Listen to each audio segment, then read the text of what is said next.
Sebuah kisah sederhana, namun penuh makna. Beberapa dump truk berwarna kuning menonjol. Bukan karena ukurannya yang besar, melainkan karena bendera Aceh bintang bulan yang berkibar gagah di atas kabin depan.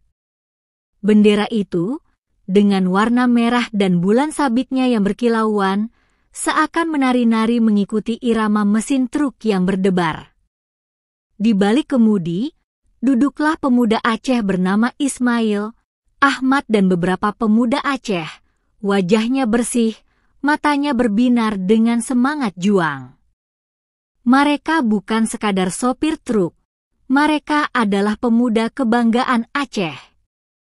Setiap kali truknya melintas, mereka merasa membawa pesan tentang keteguhan, tentang identitas, tentang cinta tanah kelahirannya Aceh.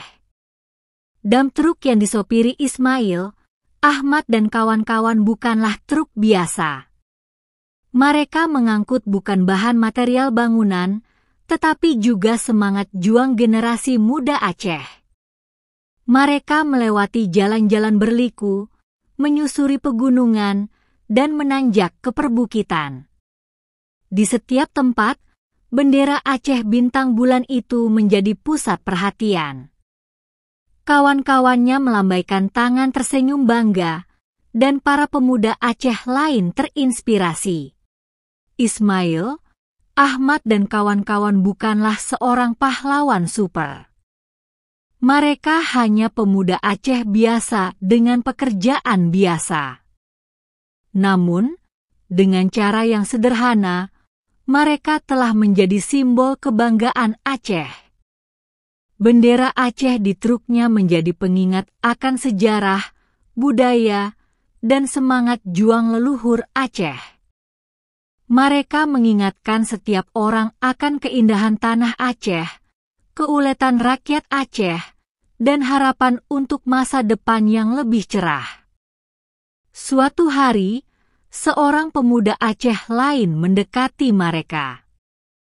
Pemuda Aceh itu terlihat ragu-ragu, matanya berkaca-kaca. "Bang," katanya, "saya ingin seperti abang. Saya ingin bangga dengan Aceh." Ismail, Ahmad dan kawan-kawan tersenyum, menepuk pundak pemuda Aceh itu.